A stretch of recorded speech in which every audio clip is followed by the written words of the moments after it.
প্রিয় শিক্ষার্থীরা,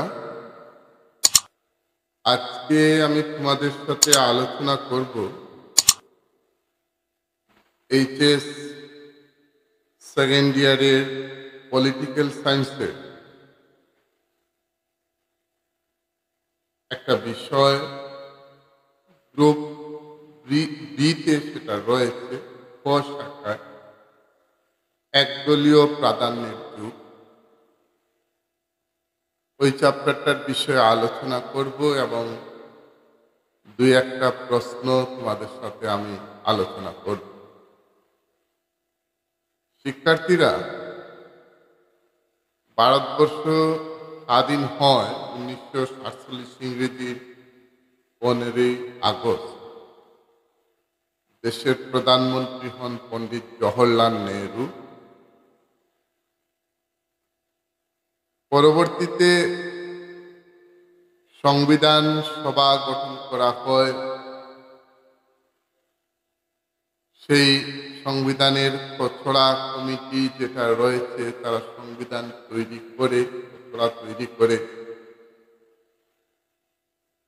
এবং সেটা 1950 ইংরেজির 26শে জানুয়ারি তারিখে ভারতীয় সংবিধান বলবৎ হয়, যেখানে বলা হয় যে ভারতবর্ষ গণপ্রজাতান্ত্রিক রাষ্ট্র। সংবিধান রচনার পর ভারতবর্ষ নির্বাচন পরিচালনা করার জন্য সেই সময় নেহরু সরকার প্রয়াস হাতে নেন। প্রথম নির্বাচন কমিশনার ছিলেন ডক্টর সুকুমার সেন। তার নেতৃত্বে ভারতবর্ষে নির্বাচন অনুষ্ঠিত হয়। প্রথম সাধারণ নির্বাচন লোকসভা এবং প্রত্যেকটা রাজ্যের বিধানসভা নির্বাচন অনুষ্ঠিত হয়। 1951 সালে সেই নির্বাচন শুরু হয় এবং শেষ হয় 1952 সালে। অনেক বাধা বিপত্তির মধ্যে থেকেও সেই সময়ে নির্বাচন আয়োগ যেটা ছিল, সেই আয়োগ অত্যন্ত নিখুঁতভাবে অবাধ ও সুষ্ঠু নির্বাচন পরিচালনা করে। এই নির্বাচনে ভারতীয় জাতীয় কংগ্রেস একক সংখ্যাগরিষ্ঠতা অর্জন করে এবং ভারতীয় কমিউনিস্ট পার্টি বিরোধী দলের ভূমিকা পালন করে। প্রথম সাধারণ নির্বাচনের পর দ্বিতীয় সাধারণ নির্বাচন অনুষ্ঠিত হয় 1957 খ্রিস্টাব্দে। তখনও দেখা যায় ভারতবর্ষে ভারতীয় জাতীয় কংগ্রেস একক সংখ্যাগরিষ্ঠতা অর্জন করে। 1957 নির্বাচনের পর 1962-তে তৃতীয় সাধারণ নির্বাচন অনুষ্ঠিত হয়। এই নির্বাচনে ভারতীয় জাতীয় কংগ্রেস একক সংখ্যাগরিষ্ঠতা অর্জন করে। দেশে প্রথম, দ্বিতীয় এবং তৃতীয় নির্বাচনে যে সময়টা, এগুলোকে বলা হয়ে থাকে একদলীয় প্রাধান্যের যুগ। এই সময়টাকে, অর্থাৎ একটাই রাজনৈতিক দল, ভারতীয় জাতীয় কংগ্রেস, দেশের শাসন ক্ষমতায় অধিষ্ঠিত ছিল এবং তারা বিরাট সংখ্যক আসন দখল করে কেন্দ্র এবং রাজ্যগুলোতে, মাত্র দু একটা রাজ্য বাদে প্রত্যেকটা রাজ্যে তারা শাসন ক্ষমতা চালিয়েছে। বিরোধীরা শুধু নামমাত্র ছিল, ভারতীয় কমিউনিস্ট পার্টি। অন্যান্য যে বিরোধী রাজনৈতিক দলগুলো ছিল, তাদের তেমন অস্তিত্ব ছিল না। তাই ওই সময়টা হলো একদলীয় প্রাধান্যের যুগ। সময়টা হলো 1952-এর প্রথম সাধারণ নির্বাচন, 1957-এর দ্বিতীয় সাধারণ নির্বাচন, 1962-র তৃতীয় সাধারণ নির্বাচন। ওই সময়ে কংগ্রেসের আধিপত্য দেশের মধ্যে খুব বেশি ছিল। তৃতীয় সাধারণ নির্বাচনের পর 1964 ইংরেজিতে ভারতের প্রথম প্রধানমন্ত্রী, দ্বিতীয় প্রধানমন্ত্রী এবং তৃতীয় প্রধানমন্ত্রী, যিনি টানা 3বার দেশের প্রধানমন্ত্রী ছিলেন, পণ্ডিত জওহরলাল নেহরু, তার দেহাবসান ঘটে। নেহরুজির মৃত্যুর পর দেশের প্রধানমন্ত্রী হন লাল বাহাদুর শাস্ত্রী। তিনিও বেশি দিন থাকতে পারেননি, মাত্র 2 বছরের মধ্যেই তারও দেহাবসান ঘটে। এরপরে 1966 খ্রিস্টাব্দে লাল বাহাদুর শাস্ত্রীর মৃত্যুর পর দেশের শাসন ক্ষমতায় অর্থাৎ প্রধানমন্ত্রী হন নেহরু কন্যা শ্রীমতী ইন্দিরা গান্ধী। ইন্দিরা গান্ধী প্রধানমন্ত্রী হওয়ার পর 1966-তে চতুর্থ সাধারণ নির্বাচন অনুষ্ঠিত হয়। ইন্দিরা গান্ধী যখন দেশের প্রধানমন্ত্রী হয়েছিলেন, তখন কংগ্রেসের কিছু শীর্ষস্থানীয় নেতৃবৃন্দরা চাননি যে ইন্দিরা গান্ধী দেশের প্রধানমন্ত্রী হন। তারা অনেক বিরোধিতা করেছিলেন সেই সময়। তারপরেও কংগ্রেস দল চালাতো একটা সিন্ডিকেট গোষ্ঠী, যে গোষ্ঠীর দায়িত্ব ছিল কংগ্রেস দলকে চালানো এবং সেই সময় সরকারকে সহযোগিতা করা।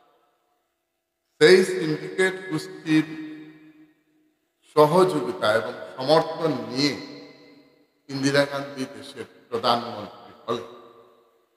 তিনি যখন দেশের প্রধানমন্ত্রী হয়েছিলেন, তখন তার সবচেয়ে বিরোধী বা তার প্রতিদ্বন্দ্বী ছিলেন কংগ্রেসী আরেকজন সিনিয়র বরিষ্ঠ নেতা মোরারজি দেশাই।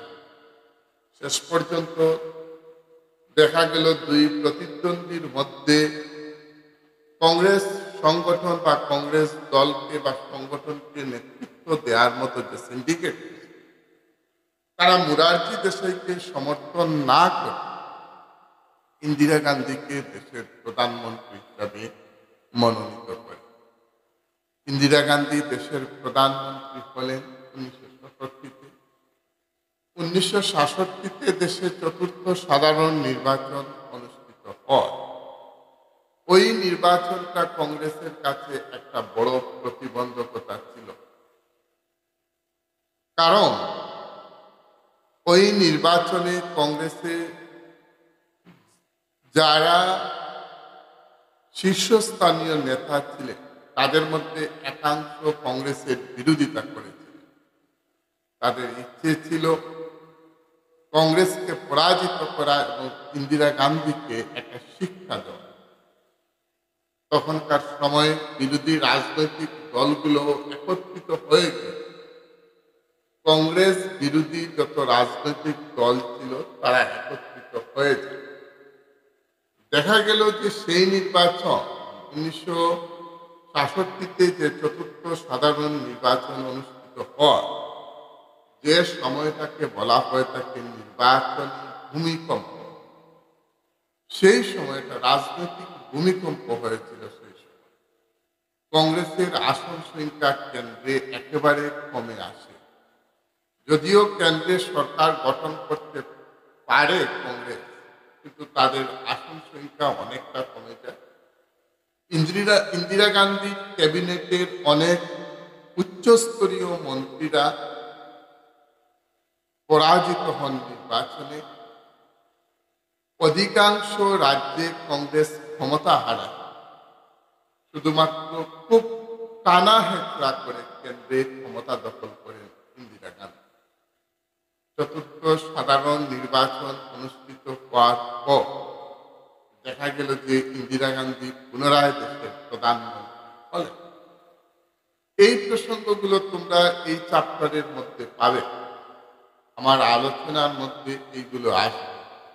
তবে আমি যে প্রসঙ্গগুলো আলোচনা করছিলাম, নির্বাচন অনুষ্ঠিত করা দেশে যখন 1950 ইংরেজির 26শে জানুয়ারি দেশ একটা প্রজাতান্ত্রিক রাষ্ট্র হিসাবে স্বীকৃতি পেল, দেশের সংবিধান বলবৎ হল, তারপর থেকে নির্বাচন অনুষ্ঠিত করার জন্য দেশের সরকার প্রয়াস হাতে নিলেন। একটা অবাধ ও নিরপেক্ষ নির্বাচন কমিশন গঠন করা হলো। সেই কমিশনের দায়িত্ব হলো যে দেশে অবাধ নির্বাচন অনুষ্ঠিত করা। তাহলে এবারে আমার প্রশ্ন থাকবে, বা যে প্রশ্নটা অনেকবারই পরীক্ষায় এসছে, যে ভারতে নির্বাচন অনুষ্ঠিত করার জন্য ভারতের নির্বাচন আয়োগ কি কি ব্যবস্থা গ্রহণ করতে পারে।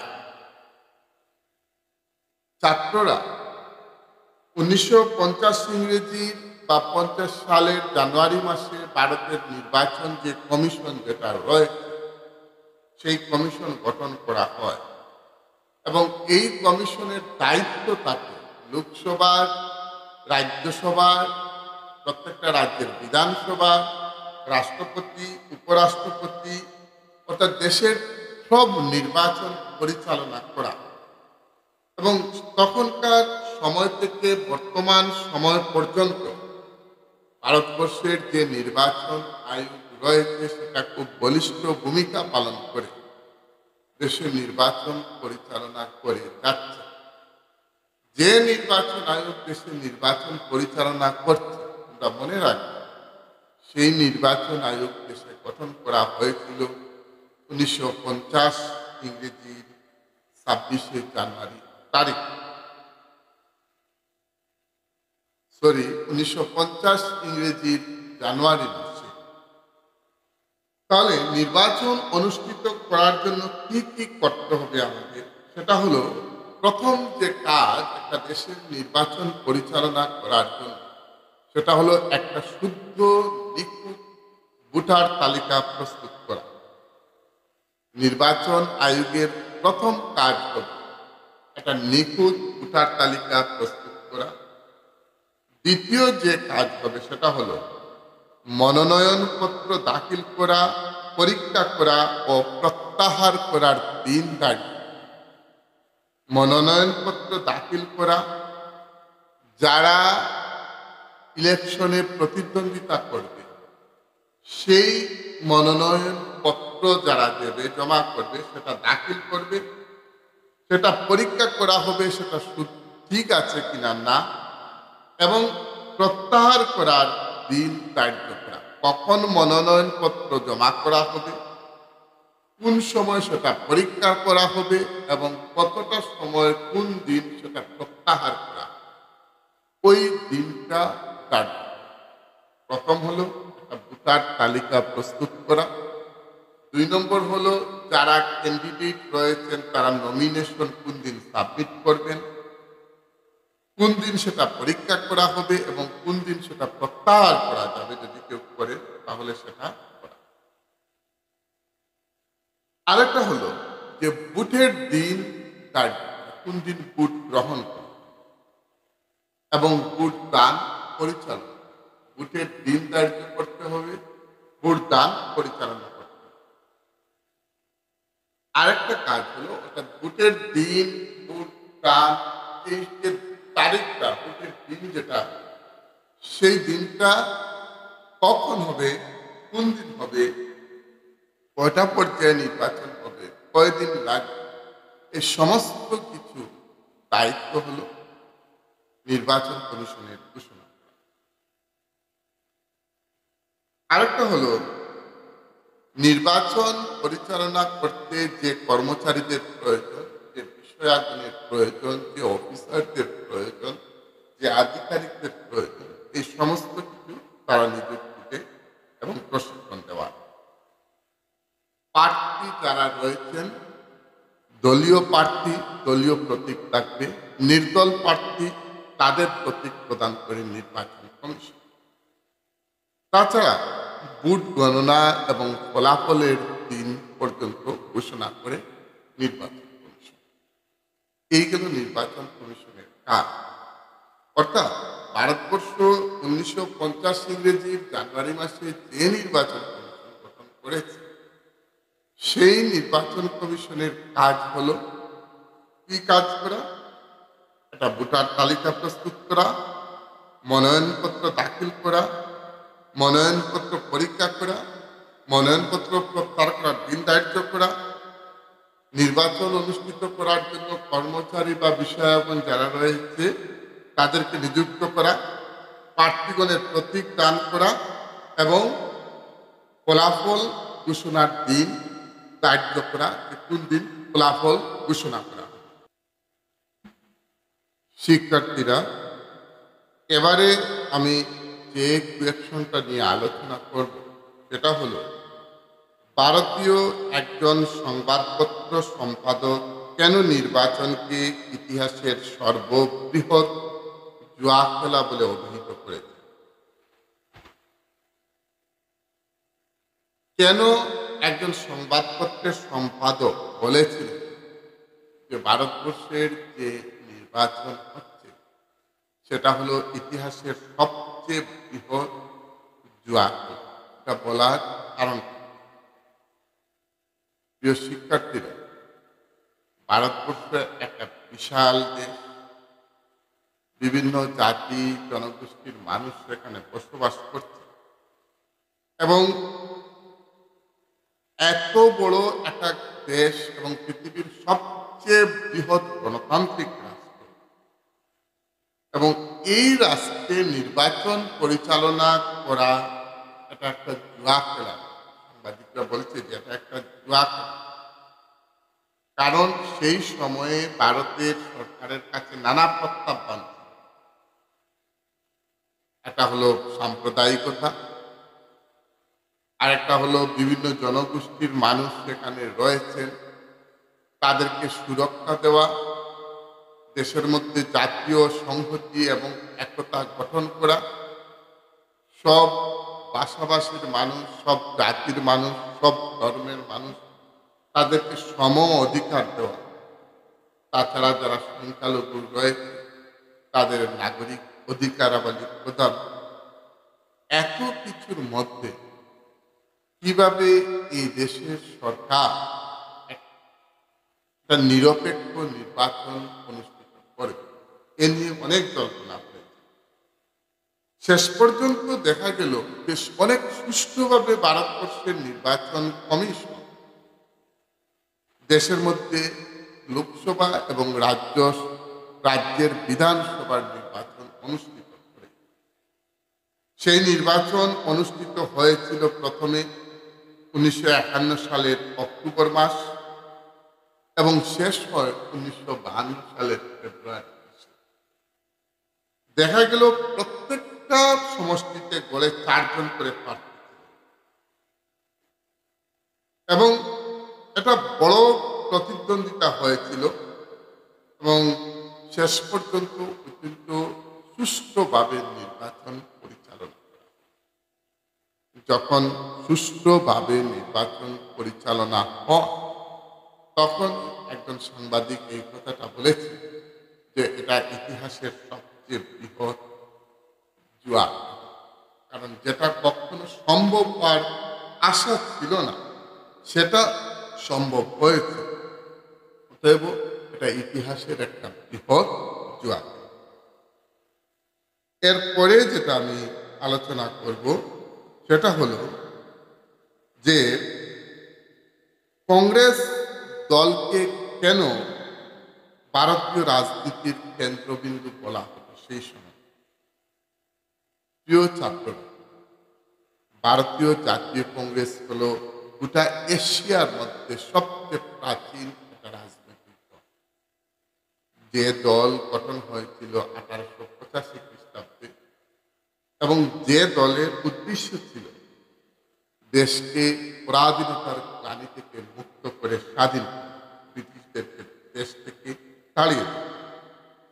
এবং কংগ্রেস স্বাধীনতা সংগ্রামের মেইন কেন্দ্রবিন্দু ছিল। দেশকে স্বাধীন করার পিছনে তাদের হাত ছিল সবচেয়ে গুরুত্বপূর্ণ, এবং এই উদ্দেশ্য নিয়ে কংগ্রেস কাজ চালিয়ে গিয়েছিল। যখন দেশ স্বাধীন হলো তখন দেখা গেল যে 1952 যে নির্বাচন হয়, প্রথম সাধারণ নির্বাচন, সেই নির্বাচনে যারা প্রতিদ্বন্দ্বিতা করেছিলেন তাদের মেজরিটি হলেন স্বাধীনতা সংগ্রামী, দেশের স্বাধীনতা সংগ্রামীরা, যাদের প্রতি মানুষের খুব আস্থা ছিল এবং বিশ্বাস ছিল। তাছাড়া সেই সময় এমন কোনো বিরোধী দলেরও আবির্ভাব ঘটেনি। তারপরেও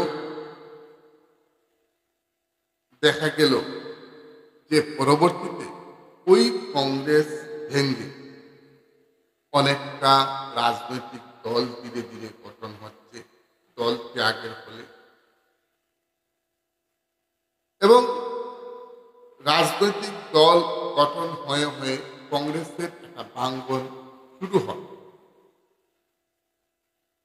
এবং এই ভাঙ্গনের ফলে ধীরে ধীরে কংগ্রেসের যে আধিপত্য ছিল 1962 নির্বাচন পর্যন্ত, সেই নির্বাচনটা, সেই আধিপত্যটা কিছুটা কমে যায় এবং কংগ্রেসের আধিপত্য কমে যায়, যার ফলে 1966 চতুর্থ সাধারণ নির্বাচনে কংগ্রেসের আসন সংখ্যা অনেকটা কমে। তাহলে প্রিয় ছাত্রছাত্রীরা, আজ যে বিষয়গুলো, যে তিনটা প্রশ্ন নিয়ে আমি আলোচনা করলাম, এই যে সেকেন্ড ইয়ারের রাষ্ট্রবিজ্ঞানের একদলীয় প্রাধান্যের যুগ, সেই চ্যাপ্টার, আশা করি তোমরা সেটা বুঝতে পেরেছ। তাছাড়া আরেকটা জিনিস আমি তোমাদের বলি, যে প্রথম সাধারণ নির্বাচন, বারবার সেটা বলছি, অক্টোবর মাসের 1951 শুরু হয় এবং ফেব্রুয়ারির 52তে সেটা শেষ হয়, এবং সেই সময় ভারতের ভোটারের সংখ্যা ছিল 173 কোটি, এবং লোকসভার 458টি আসনের জন্য প্রায় 1800 জন প্রতিদ্বন্দ্বিতা করেছিলেন, যাদের মধ্যে 6টি জাতীয় দলের এবং 47টি আঞ্চলিক দলের প্রতিদ্বন্দ্বিতা সেই সময় করেছে। ভারতবর্ষে মানুষ কংগ্রেসের প্রতি আস্থা ছিল, সেটা স্বাভাবিক, কারণ কংগ্রেস ছিল স্বাধীনতা আন্দোলনের মেইন কেন্দ্রবিন্দু। দেশের জনগণের আস্থা ছিল তাদের, দেশ, মানুষ ভাবত যে কংগ্রেসই দেশকে স্বাধীন করেছে। তো এইগুলো, সমস্ত ব্যাপারগুলো তোমাদের এই চ্যাপ্টারের মধ্যে থাকবে। আশা করি তোমরা সেটা শুনবে, ধীরে ধীরে এটা বোঝার চেষ্টা করবে। একবার শুনে যদি না হয় বারবার শুনবে, নোট করবে, যে কথাগুলো নোট করে ভালোভাবে পড়াশোনা করবে, যাতে তোমাদের রেজাল্ট ভালো হয়। তাহলে আজ এই পর্যন্তই। আরেকদিন, নেক্সট দিন ওই চ্যাপ্টারের অন্য কোনো বিষয় নিয়ে আলোচনা করবে, অন্য কেউ নিয়ে। ততক্ষণ তোমরা ভালোভাবে পড়াশোনা করো, তোমাদের উজ্জ্বল ভবিষ্যৎ